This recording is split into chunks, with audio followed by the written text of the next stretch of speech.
Handog ng Radyo Pilipinas World Service ang programang Global na Tayo. Pag-uusapan, hihimayin, aalamin ang mga isyung pinag-uusapan ng bayan at dadalhin sa pandaigdigang plataforma. Global na Tayo, talakayang hindi lang pambansa, bagkus pang global community pa. Global na Tayo, dito sa Radyo Pilipinas World Service, ang online digital station ng Pilipino saan man sa mundo. Tara na, Global na Tayo!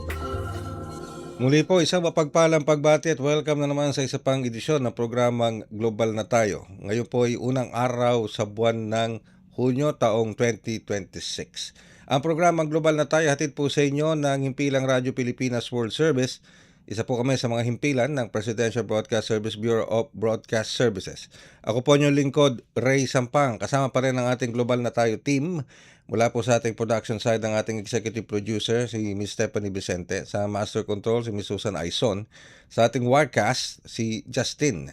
Kami po ay inyong napapakinggan at napapanood sa pamamagitan nating Facebook Broadcast Live. Sa inyo po mga Facebook browser, type lamang Radyo Pilipinas World Service. Gayun na rin sa ating YouTube channel.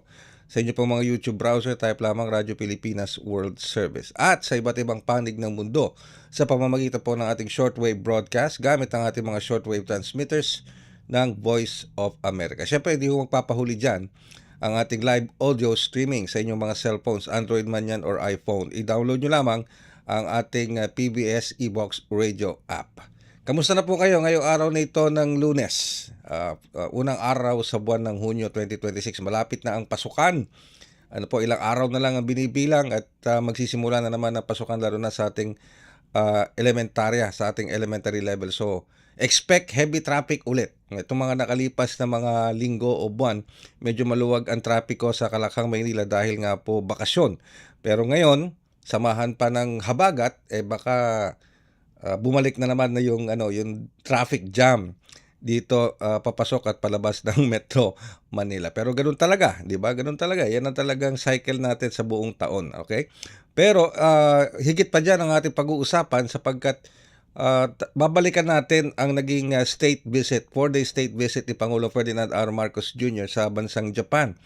At hihimayin natin yung mga naging accomplishments ng Pangulong Marcos Jr. sa kanyang pakikipag-usap, pakikipagdialogo sa sa Japanese government.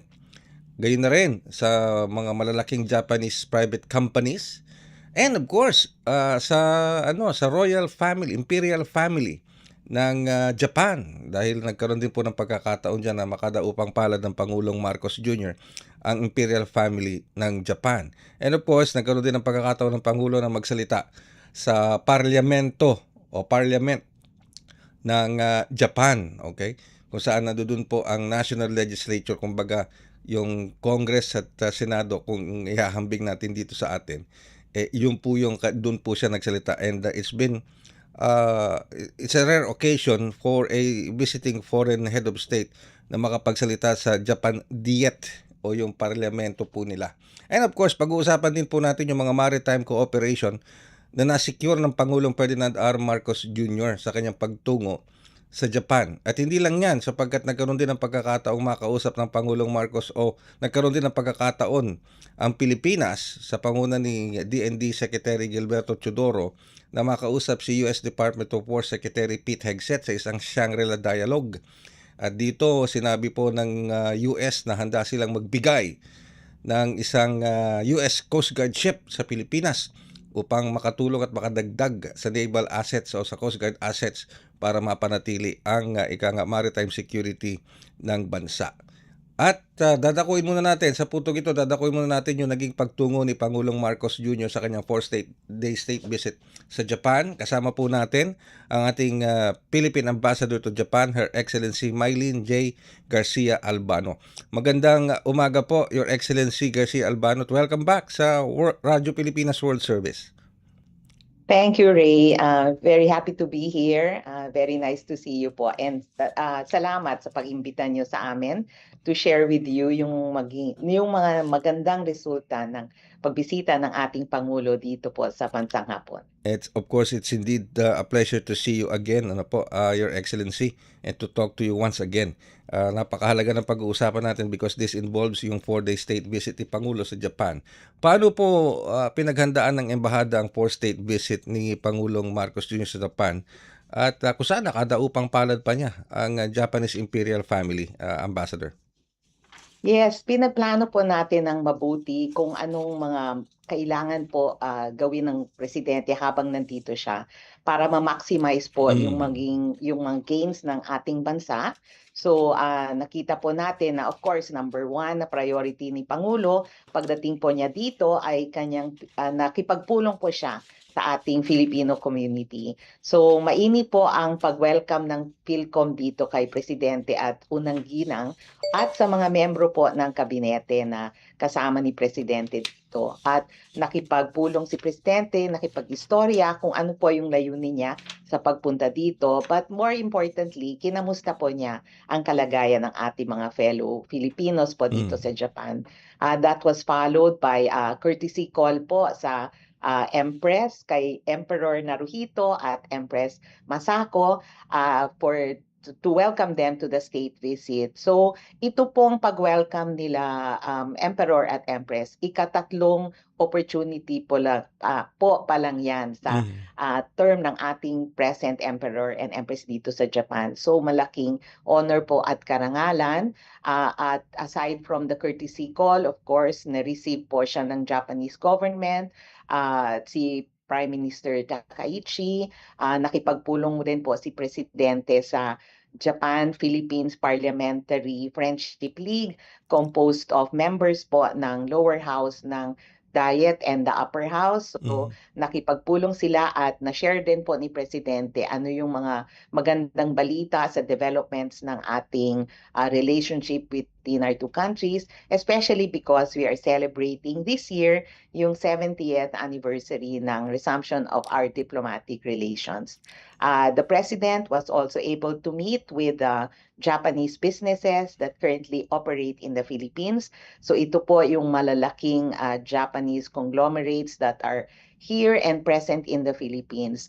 They shared yung ang kalagayan po ng current business nila and yung plans sila for the future. So marami po naging good news sa bisita ni Presidente dito at lahat po yan ang pinaghandaan, hindi lang po ng embahada dito sa Japan, but atin din po mga national government agencies na nasa Pilipinas. Well, talagang napakarami po Ambassador, ng mga bilateral trade and the maritime cooperation na na-secure ng Pangulong Marcos Jr. sa kanyang 4-day state visit. Pero just to have a little idea, nung nagkadaupang palad si Pangulong Marcos and First Lady Lisa sa Imperial Family, how was the ambience? Kamusta po yung naging pagtatagpo nila? Mabuti po. Ang napansin nga po namin parang very relaxed po yung pag-ugnayan nila ni Emperor and the Empress and sa ating first couple.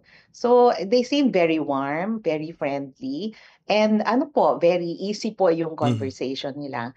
So I think that signaled to us na talagang maganda po ang relasyon nila. Yes. And medyo deep po and very warm.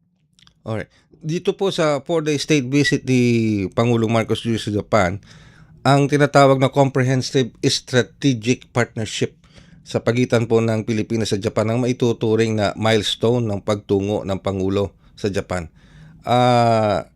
Nakamit ba ito sa dami po ng mga accomplishments, pero nakamit po pa yung pangkalahatang o kabuuang goal ng pagbisita ng Pangulo para dito sa Comprehensive Strategic Partnership? Yes po, maganda nga po yung balita na ngayon po, ito ang first comprehensive strategic partnership that the Philippines has entered into with any country. So, yung dati pong relasyon natin, isang strengthened strategic partnership, ngayon po, mas pinalawak pa. So, good news din po yan sa Pilipinas kasi mas magiging malalim at malawak ang ating pag-ugnayan po sa bansang Hapon.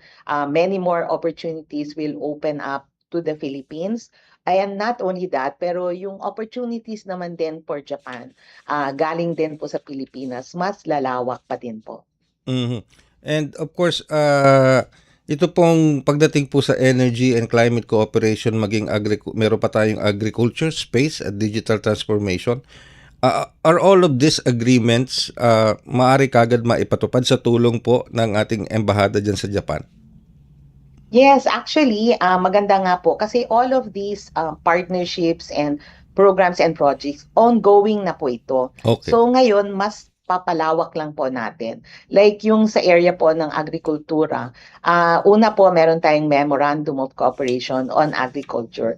Pero ngayon, sinama na rin po ang fisheries. So magandang balita po yan na mas papapalawak, not just in agriculture. Nakita naman po natin na ilang beses na din po nakadalaw dito sa Japan ang ating butihing Secretary of Agriculture para po maghanap ano po ba yung mga technology na pwede po natin gamitin to improve yung agriculture sector natin sa Pilipinas. So masipag po si Secretary Kiko Chu Laurel sa pag-iikot po sa iba't ibang lugar dito sa Japan para po makakita, and nakakuha na nga po sila earlier ng assistance from JICA to put up yung mga grain storage facilities po natin sa Pilipinas. So ngayon, further looking around kung cold storage po is one big parang idea na gusto din po nila dalhin sa Pilipinas. Oy, okay. And of course, pagdating po sa energy security, ano po ba yung pinaka-importante naging agreement between the Philippines and Japan? Ang importante po naging agreement na pinag-usapan din po ni Prime Minister Takaichi and President Marcos bago pa po dumating si Presidente dito, ay tutulong po ang Japan sa pag-develop ng Philippines National Oil Reserve System. Okay. So nakita po natin na mahirap po na aasa lang tayo sa Middle East para po ng source ng oil natin. Kasi nga po, kung merong nangyayari na hindi naman inaasahan, medyo hirap po tayo because most of our oil is sourced from a single region. So ngayon po, nakita ng Japan and the Philippines na kailangan palakasin po yung energy storage systems natin. So aside from developing the Philippines National Oil Reserve System, tutulungan din po ng Japan ang ASEAN para maka-develop din po tayo ng joint oil stockpile cooperation. So good news po yan para maging mas resilient ang energy sources natin dito sa ating rehiyon. Nakita po natin din sa pag-uugnayan ni Presidente sa mga private companies dito na malaki rin po ang interest nila to further develop yung mga renewable energy sources natin sa Pilipinas. So solar po is something that they are interested in, pati na rin po yung wind power is development po niyan is something that Japanese companies are looking into.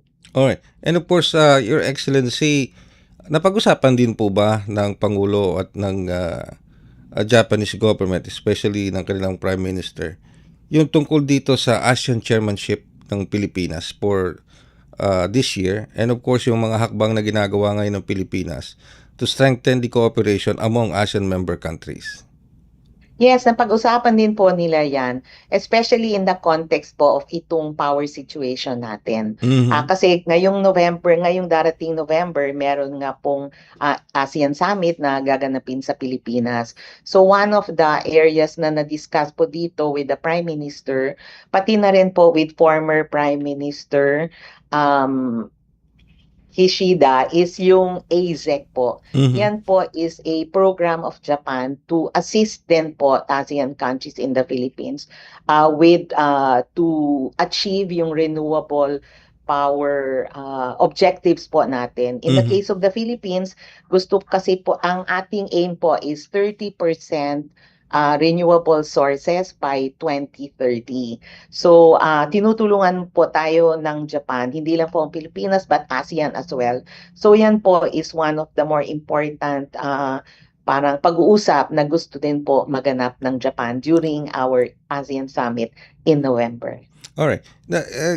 Was it also discussed, Your Excellency, yung naging role ng Pilipinas dito sa nakalipas na ASEAN Summit sa Cebu, lalo na doon sa pagpapamagitan ng Pilipinas sa pagitan ng bansang Thailand at Cambodia to settle the matter peacefully? Yes po, ang ating chairmanship po ay of course ang ating concern is to settle po kung ano man po yung issues between our fellow ASEAN countries. So of course importante po ang role ng Pilipinas sa pagse-settle po ng any disputes or occurring among our fellow ASEAN members. Ayun. And of course, siguro, Ambassador, so kanina nabanggit nyo yung at the first opening ng ating programa, yung mahalagang pakikipag-ugnayan ng Pangulo with the Filipino community sa Japan. So how was the Filipino community, or how did the Filipino community receive the president? Lalo na nung umalis na siya, nung pag-alis niya, ganun din ba? Kainit ang ika nga send-off nila sa Pangulo? Well, we had the opportunity, of course, the first opportunity po, as soon as dumating si Presidente, dumiretso na po siya sa pagpulong sa ating mga Mhm. Filipino community dito po. So, maganda po, the President and the First Lady were very happy kasi ang ganda po ng reception ng Mhm. Filipino community dito sa kanila. Very warm po, very welcoming, and parang truly I suppose honored and welcome po nila yung pagpupulong sa ating presidente. Very light po yung pag-uusap, nagkantahan pa po, Okay. merong pang sing-along portion. Alright. So, masaya po sila. So, because masyado rin pong maiksi yung visit ni presidente but full of activities, mabuti na rin po na first dating niya, napakipakita na po siya Mhm. para not to miss the opportunity to say hello. And of course, let our Filipino community here in Japan know that sila po ay first top of mind po sa kay Mhm. Presidente. Importante po sa kanya na makita ng Filipino community dito na nandito po sila, nagtatrabaho para po sa future ng Pilipinas, future din po ng ating mga Filipino community dito sa Japan. Naku, Your Excellency, Garcia Albano, meron pa palang isang mahalagang gustong ika nga pasukin ng Japan dito sa Pilipinas, shipbuilding industry. Mukhang interesado rin silang pumasok dito sa ating shipbuilding industry, and this could be a game changer for the shipbuilding industry sa Pilipinas, lalong-lalo na sa paglikha ng mga trabaho. So how can the Philippine Embassy assure na matutuloy itong from a keen interest into a foreign direct investment mismo sa shipping industry natin? Yung sa shipping industry naman po, meron na pong isang malaking Japanese Mhm. company that has actually been in the Philippines for the past 30 years. Nandyan po sila sa Cebu. Itong company po is Tsuneishi. So they build vessels in the Philippines. Ang kinento nga po sa amin is pwede po sila mag-build ng up to 30 vessels a year. Uy. They Mm. presently employ a big number of Filipinos at di lang po nila ini-employ dyan sa Japan, dyan sa Pilipinas po, pinapadala po nila rin dito sa Japan para po magka-leadership training. Oh. So, last year po, or early this year, they launched the first of its kind na methanol powered vessel na dyan po na ginawa sa Mhm. Pilipinas. So, Mhm. in the future, makikita pa po natin more activities from them. So we are also hoping for expansion of their facilities. Yun. And currently, we are also promoting yung shipbuilding industry natin sa Pilipinas. Mhm. Because worldwide po, we are the fifth largest shipbuilders in the world. Mhm. So pinapakita din po namin sa mga companies dito sa Japan that there are many opportunities for them to go into shipbuilding. So we hope po that during this year, we are able to invite shipbuilding companies to come to the Philippines to see yung potential po sa iba't ibang lugar ng Pilipinas where shipbuilding activities are currently ongoing. Okay, like for example, bukod dito sa shipbuilding, ano po, Your Excellency, yung 3.4 billion investment pledges from Japan, and of course another 56 billion potential investments para sa karagdagang 10,300 direct and indirect jobs for Filipinos ang bit-bit ni Pangulo from his 4-day state visit. Ilan lamang po yan.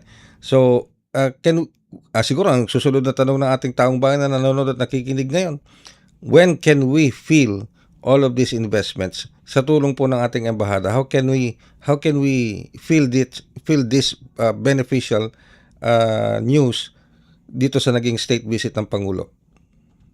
Ang maganda po dito sa mga investment pledges ngayon ay galing po yan sa mga kumpanya na ngayon ay nasa Pilipinas na. Mm. So, most of them are already in the Philippines.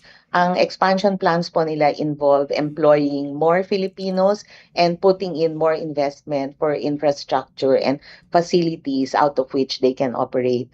So, itong mga areas din po where we are expecting additional investments are in the areas of semiconductors, shipbuilding po, as I earlier mentioned. Manufacturing din po is an area where expansion plans are underway na po. Yung automotive industry natin sa Pilipinas na Japanese companies are already operating there like Toyota and Mitsubishi. Nakita po din po natin na meron silang expansion plans. Robotics po is a big area, yung AI. So ito po maganda because most of these companies are already in the Philippines. And meron din pong mga bagong nilagdaang memorandum of cooperation and possible plans ang BCDA po and 3 companies that they are looking to help improve yung business climate din po natin and attract more investments in Clark, pati na rin po sa BGC, where BCDA has an area for possible investments by Japanese companies. We did see, nagkaroon po kami ng memorandum of agreement signings with mga 6 companies din po para makipag-partner po sa BCDA. Ayun. And of course, we are celebrating the 70th anniversary of Philippine-Japan diplomatic relations. Bukod po sa pagtungo ni Pangulong Marcos for the state visit, ano pa ho ba ang mga nakalatag na mga activities ng ating embahada sa pangunguna po ninyo for this 70th anniversary? This is a year-long celebration kasi nga po malaking pag-celebrate natin itong 70 years. So ngayong ngayong June 9 magkakaroon po tayo ng National Day celebration natin dito sa Tokyo. We have activities such as the Philippine Festival that will be held in November 28 and 29 dito po sa Yoyogi Park sa Tokyo. Last year po umabot po ng 500,000 if you can believe it po Wow. ang pumunta nakipag-celebrate sa atin ng Philippine Festival for those 2 days in Yoyogi Park. Meron din tayong symposium that we are planning with the Sasakawa Peace Foundation and many more activities. So all of these are to celebrate ito nga pong 70 years ng ating pag-ugnayan sa bansang Hapon. All right. In that 70 years of diplomatic relations with Japan, ano po yung driving force that keeps us with close relationship with Japan, lalong-lalo na po sa mga panahon ngayon sa ilalim ng Marcos administration? I think the driving force has been the realization na maganda po talaga ang pag-ugnayan natin sa Japan. And nakita po natin na sila po ang ating biggest source of development assistance. Japan is also our second largest trading partner. And Japan is home to 370,000 Filipinos po. So ang people-to-people exchange natin, very active. Ang diplomatic relations po natin, very active as well. Ang economic engagements natin with the Japanese government through JICA, JOIN, and of course the Japanese private companies, very robust, especially in the last 3 years. And I think all of this is because the Philippine government has also been exerting a lot of effort to attract investments. We have shared, the President has shared with the Japanese business community and the Japanese government yung ating Create More Act that is designed to really attract more investments to the Philippines. And yung effort po natin, effort ng Presidente to bring the members of his cabinet dito din po sa state visit, nakita po ng business community and the Japanese people and the Japanese government na nandito po tayo para open po ang Pilipinas. Kung ano nga po ang gusto nilang tanungin, pwede po nila itanong directly sa ating mga cabinet secretaries. And our cabinet secretaries also held their separate engagements with their counterparts here in Japan and yung business community that was involved in their particular sector. So hindi lang po si Presidente ang nakipagpulong sa iba't ibang mga business groups dito, pati rin po yung members ng kanyang kabinete. So we feel that that contributes a lot to the continued excellent relations between our two countries. Kaya nga po, we are very happy na Japan is our first comprehensive strategic partner, and si Presidente po was accorded the privilege of the state visit, and the last state visit that a Philippine president did to Japan was 11 years ago pa po. So ito naulit po, and as I said earlier, third state visit lang po ito under the present Emperor Naruhito. And of course, the president was also accorded the rare privilege of addressing both houses of the Japanese Diet and the House of Councilors po. Wow, and that's a lot of accomplishments in a 4-day state visit. Ano po, Your Excellency? Opo. Yes. Anyway, so Opo. I-imagine ko busy po kayo nyon prior to sa pagdating ng Pangulo, during the 4-day state visit hanggang sa kanyang paglisan at pagbalik dito sa Pilipinas. So, mensahe na lamang po ninyo, Your Excellency, sa ating sa mga sumusubaybay sa inyo ngayon, nakikinig sa inyo ngayon live sa ating Facebook broadcast, maging sa ating YouTube channel. And of course, sa mga kababayan po natin dyan, sa ating Filipino diaspora at mga overseas Filipinos living and working sa Japan. Go ahead po, Your Excellency.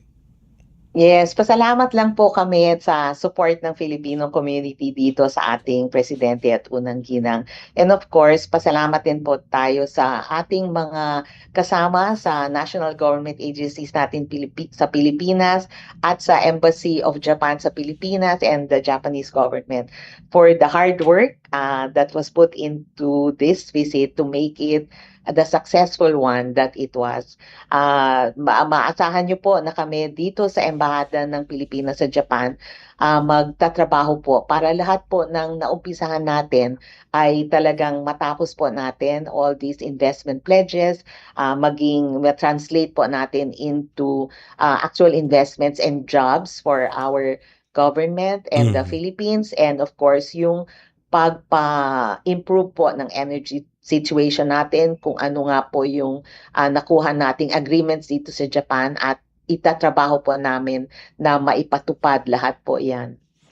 With that, Your Excellency, Ambassador Mylene J. Garcia Albano, maraming salamat po sa muling pagpapaunlak po ninyo sa Radyo Pilipinas World Service. Thank you po, Ray. Thank you po sa lahat ng inyong pagpanood at nakikinig sa ating programa. Ang ating pong Philippine Ambassador to Japan, Her Excellency Mylene J. Garcia Albano. Ang ating pong panayam may kinalaman, of course, sa naisagawang 4-day state visit ni Pangulong Ferdinand R. Marcos Jr. sa bansang Japan. Magbabalik po kami makalipas ang ilang paalala. Sa bawat pag-alis ng isang OFW, may pangarap. Pero may takot din. Takot na sa pag-uwi, wala pa ring kabuhayan, walang kasiguruhan. Pero nagbago ang kwento. Sa pagsisimula pa lang ng Department of Migrant Workers, maliwanag ang direksyon ni Pangulong Ferdinand Marcos Jr. Itaguyod ang National Reintegration Program. Ito yung program ng Department of Migrant Workers para tuloy-tuloy ang tulong sa kahit nakauwi na yung OFW, ay may tulong pa rin sila natatanggap sa pamahalaan. Sa kanilang pag-uwi ay dapat ganap ang tulong at suporta, hindi mga government agencies na magkakahiwalay, kundi sanib puwersa. Mula sa mga training para sa pag-eempleyo at pagninegosyo, binubuksan ang mga oportunidad na dati sa ibang bansa lang natatagpuan. Last week, personal na binisita ng Pangulo ang iba't ibang training na ibinibigay ng DMW. Tulad ng negosyo ng soap making sa Laguna.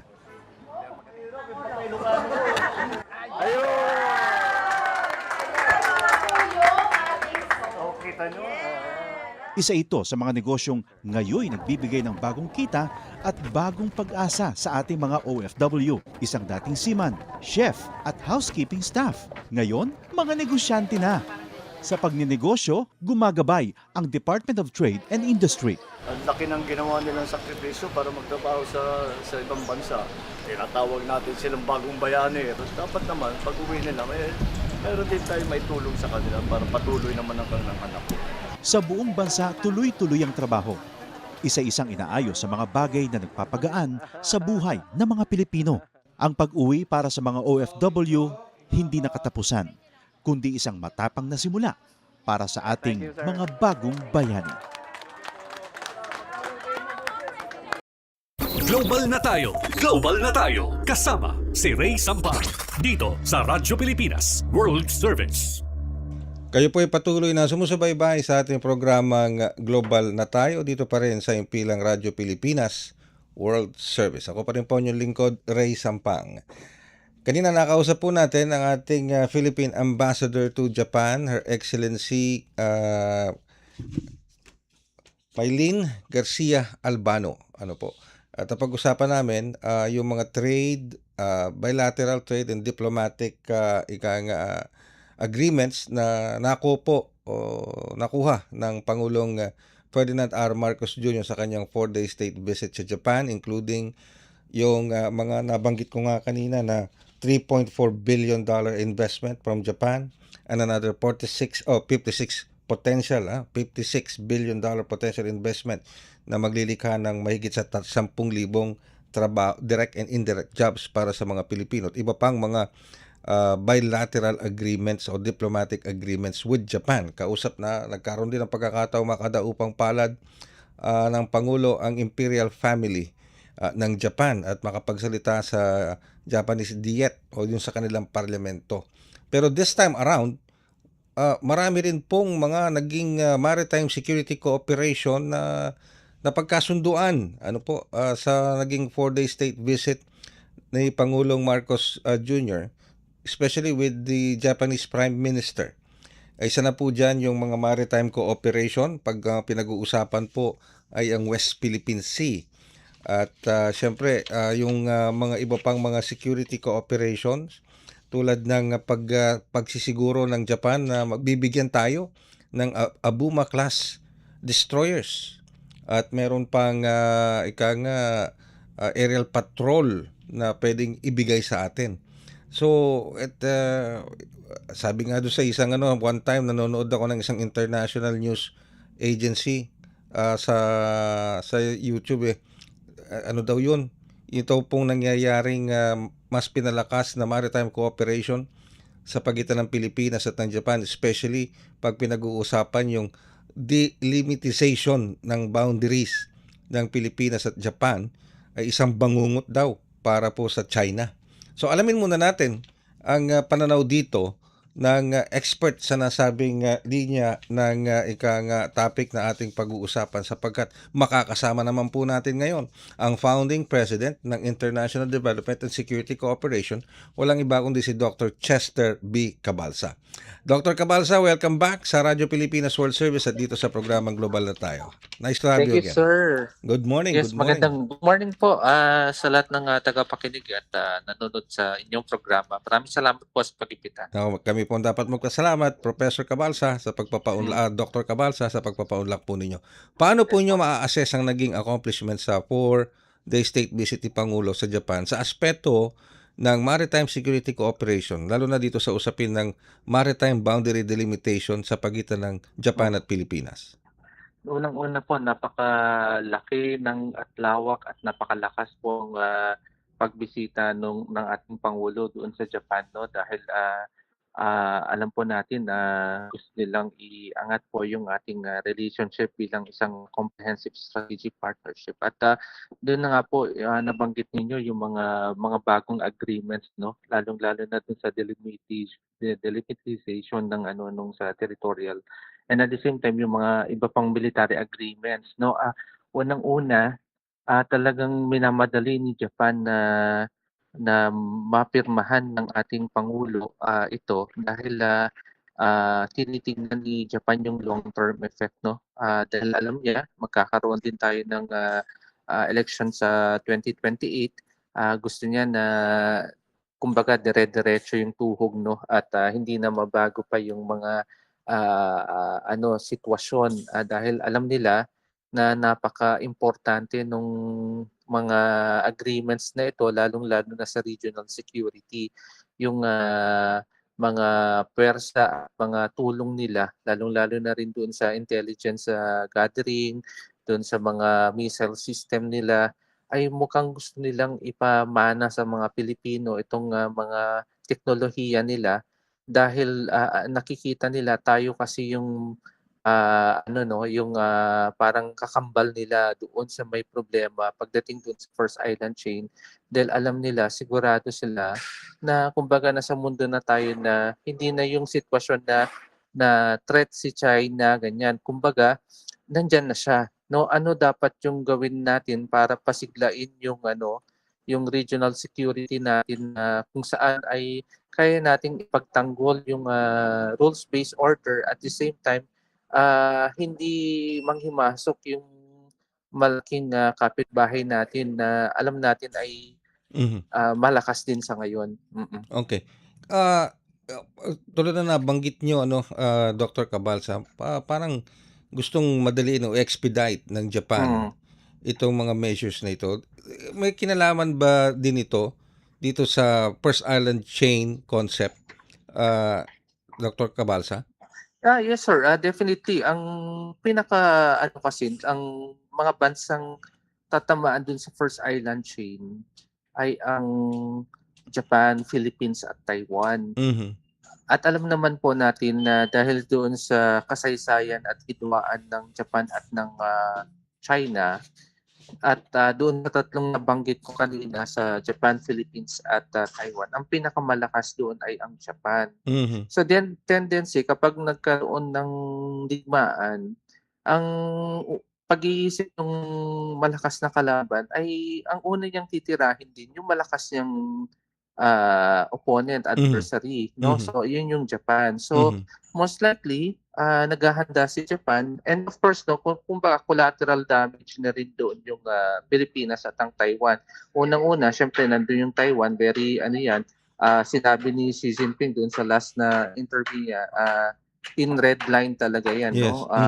Oo. At syempre yung Pilipinas naman very vocal pagdating sa First Island Chain, at the Yes. same time Mhm. doon sa pinaglalabanan din natin dun sa South China Sea, dun sa West Philippine Sea, no? So double-edged sword kumbaga yung sa Pilipinas. Yung sa Japan naman, talagang imminent danger talaga yun, no? Mhm. Talagang isang paraan yun, kaya ina-expedite nila itong mga agreements nito para kumbaga palakasin na tayo. Dahil kung titingnan natin yung national security strategy ng US ngayon, at saka dun sa ngayon ongoing yung Shangri-La Dialogue, yung Yes. sinasabi rin ng mga security leaders ng US, burden sharing talaga yung mangyayari. Ibig Mhm. sabihin, hindi lahat nila ibibigay yung tulong, kundi gusto rin nila na magambagan tayo ng Yes. tulong, no? Mhm. So yun Mhm. ang kanilang prinsipyo ngayon. So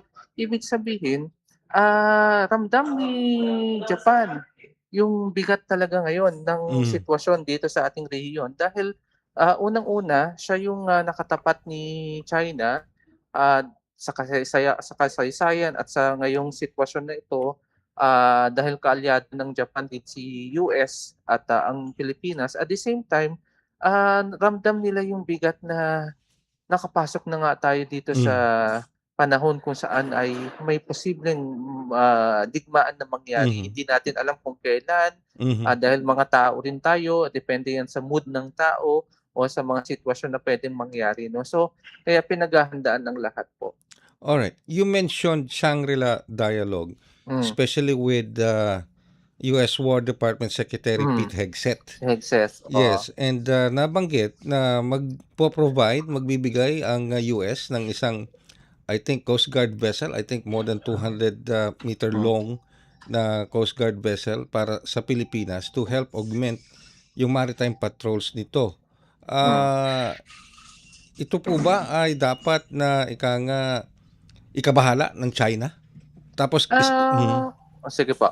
Anong tapos po? okay, bukod dito sa hakbang na ito ng US War Department, ang Japan magbibigay din daw ng Abuma class destroyers plus Okay. I think an aerial patrol 'di ba na unit para sa karagdagang ano pa rin, and yung tinatawag na sharing ng classified military information sa pagitan ng Mm. Japan at Pilipinas.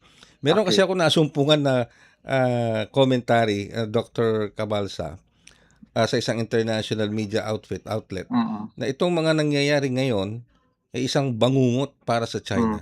Do you think justified Ah. yung pananaw na yon, at may basehan ba dito na mabahala ang China? I-ano natin muna sir 'no, i-classify muna natin yung mga strengths nila 'no. Si US talagang ano pa rin siya ngayon, superpower pagdating sa Mhm. military, pero ang strength niya yung air 'no. Sa Air Force siya yung top pa rin diyan. Mhm. Pero pagdating ngayon sa naval, Coast Guard, naungusan na ng US ang lahat 'no. Mhm. Number 1 si US sa naval power ngayon. Mhm. So pero hindi siya tested.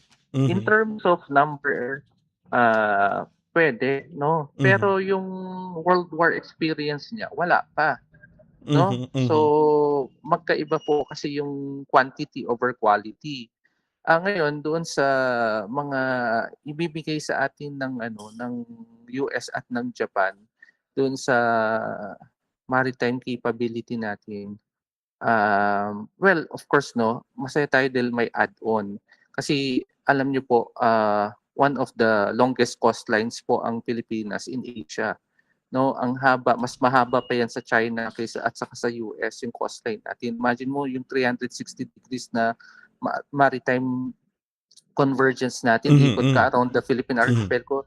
Ang hirap po niyang gawin at kailangan mo ng maraming frigates and mga vessels po diyan 'no. So malaking bagay po 'yun. Pero kaya nga nagre-rehearse po tayo doon sa ano sa balikatan exercises 'no. Diyan kasi pumapasok yung interoperability. At the same time, of course, projection siya. Actually ngayon sa missile systems in Southeast Asia, ang Pilipinas ang may pinakamalakas yung BrahMos missiles natin 'no. Tayo Mhm. yung Mhm. number 1 ngayon sa buong Timog Silangang Asya. Ta's kung dadagdag pa yung bigay ng US at saka ng ng Japan. Actually na-intimidate ang Japan doon sa Typhoon missiles ng US eh. Okay, Oh, 'di okay. ba? Natakot sila na 'di ba nung ginagamit ng balikatan yan yung nirereklamo ng China. China, Mhm. 'no? Mhm. Oo, plus itong mga ABUKA or na mga ano na mga mga ano missile systems, and of course 'no na ibibigay din ng ano ng Japan or ibebenta sa atin, the more lumalakas si Philippines 'no. Yung kumbaga yung credible deterrence natin talagang mataas na 'no. Kaya nagugulat din yung ano yung mga kapitbahay natin kasi parang akala nila nag-a-arms race na. Mhm. So nonetheless, ang analysis natin dito, um, alam naman natin yung Pilipino naman, ang dami na ring nakasagupayan, pati nga mga Chinese nung Korean War, natalo nga natin sila, di ba? Dun sa Yultong. So may episodes Yes, na yes, oo. lumalaban talaga ang mga Pilipino. Mhm. Bigyan mo lang ng sapat na teknolohiya at ng gamit, talagang lalaban talaga ang mga yan, yung mga sundalo natin. Pero syempre, kailangan calculated. Maganda sa ginawa ng ating pamahalaan ngayon ay nag-diversify sila 'no. Dahil nga hindi na lamang sa US yung ano natin yung ating kaibigan, kundi Mhm. lumawak siya. Nandiyan na si Australia, Japan, Mhm. Mhm. Canada, tapos si New Zealand, France. Ngayon gusto na rin ni Netherlands makipag mag-keep ng agreement sa atin 'no. So military agreements. So ang ibig sabihin nito, kaya naman 'no. May takot. Kaya nga doon nga rin sa Shangri-La Dialogue kung papansinin ninyo, binanggit uli ng ating Secretary of National Defense yung ano Code of Conduct. Mhm. Yung Mhm. Code of Conduct kasi malaking tulong ito para mapigil itong mga tension na ito. Pero natatandaan ko nung April nasa Kuala Lumpur ako, nakwento ko na rin po ata sa inyo 'no, nandun yung mga top scholars ng US at ng China. So Mhm. question ko yan, ni-raise ko yan code of conduct. Mhm. Even si China, hindi niya masagot. Okay. Ang sabi nila, bakit ba kayo nagmamadali na kailangan magkaroon ng code of conduct? Ang sabi ko sa kanila naman, 10 years na. Yes. Mag-10th anniversary na ngayon yung Mm. code of yung arbitral award. Ang mga Pilipino ay impatient na. Ano nang next? Hanggang ngayon hindi pa natin nasosolusyonan. Mhm. So ang basa ko, talagang sila rin ay hindi nila masagot Mhm. at Mhm. baka ayaw din nila. Natatakot kasi sila na ilalagay doon sa code of conduct yung acceptance nila doon sa 2016 arbitral award Mhm. na Mhm. malaking sapal sa kanila yun. So kung sa akin naman, may suggestion nga ako kung sakaling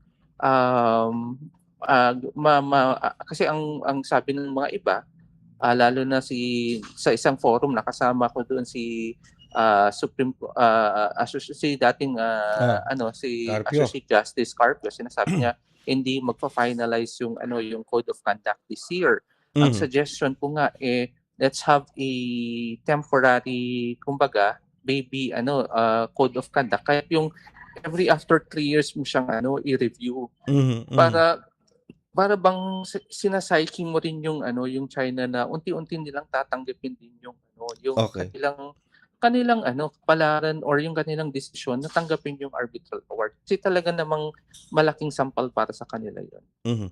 Pero sa palagay po ninyo, Dr. Cabalsa, Mm. sasabihin na natin ng China talagang Mm. adamant na ayaw nila o Mm. dinidelay nila itong pagpasa ng COC.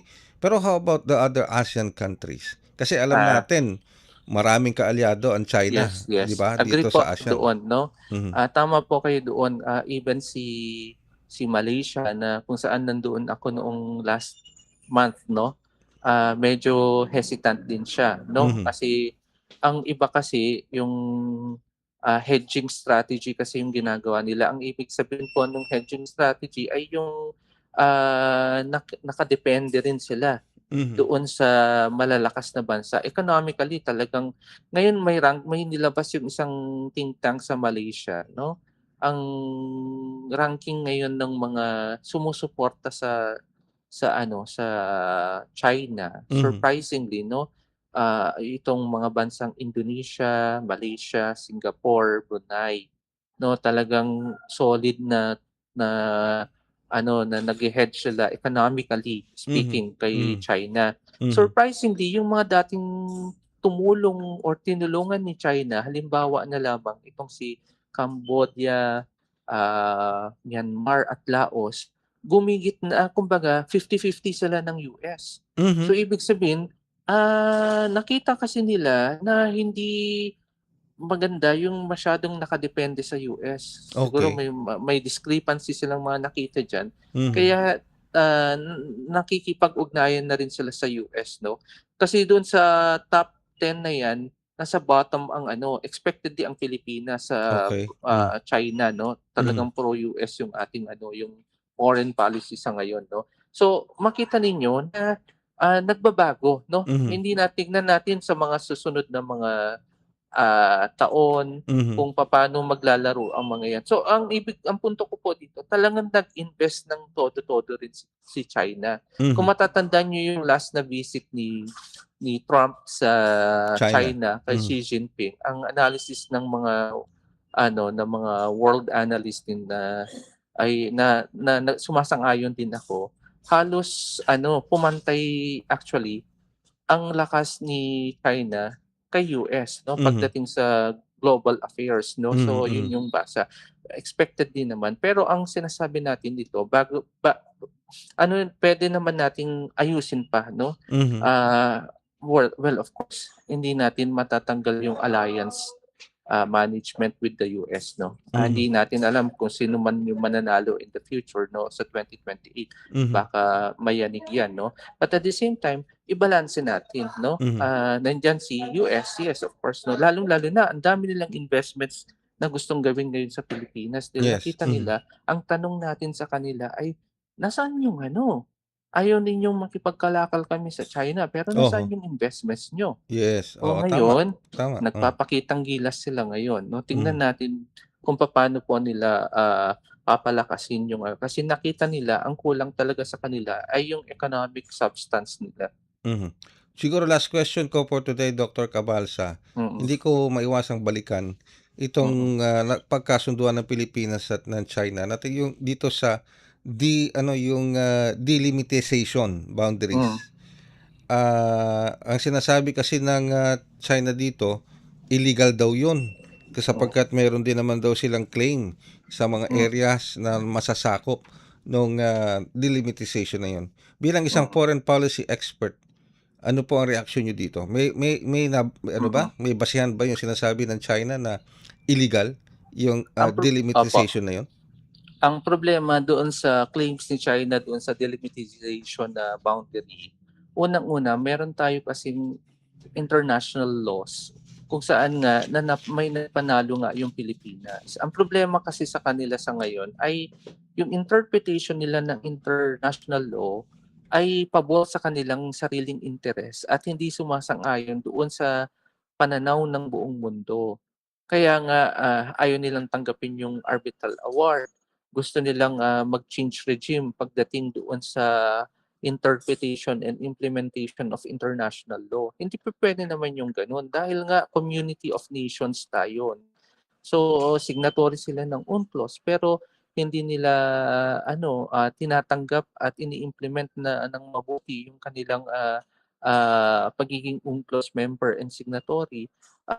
Doon tayo nagkakaproblema, no? Dahil maari na sa tingin kasi nila malaki silang bansa, lumakas yung kanilang impluwensya, kaya nilang baguhin yung sistema, pero hindi naman gano'n ang dapat maging sistema, no? Dapat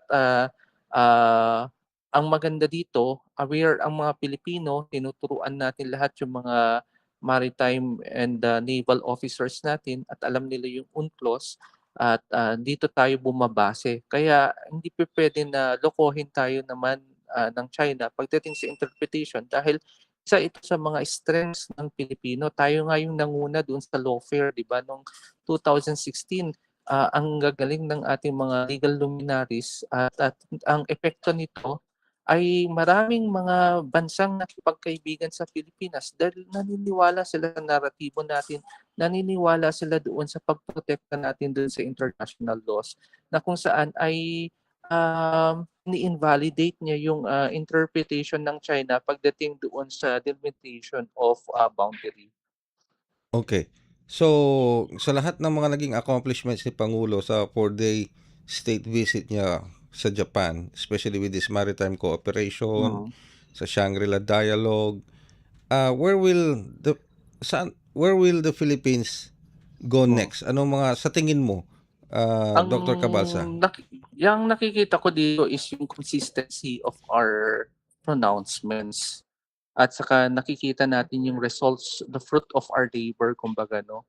Kasi unang-una, yung military modernization natin, which I think marami pang dapat gawin. It's not only the acquisition of these itong mga expensive equipment at saka high caliber weapon systems, no? Kundi yung structural design din nung natin ng armed forces natin at ng Coast Guard natin and even those civilian maritime bureaucracies.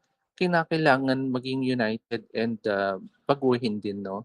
At the same time, dapat long-term itong sovereignty fight natin. Ang objective nito is to at least we can be friends to big powers but at the same time they have to respect kung yung international law and at the same time magkaroon ng common ground because ultimately ang nakikita ko in the future ang effectivity ng Pilipinas kung sakali ay how to turn around the table from the end of China yung mapansin nila na teka sila rin ang mag-reflect na teka nga tama nga yung Pilipinas dapat magkompromiso tayo sa interest natin dahil tama naman ang Pilipinas at bilang respetado at responsible na future superpower, kung yun ang gusto nilang projection, ay kinakailangan irespeto natin ang lahat ng mga bansa, whether middle power yan o small power or big power, no? So dapat maging ganun yung maging ganun ang impluwensya, ang impact ng Pilipinas sa buong mundo pagdating sa maritime security.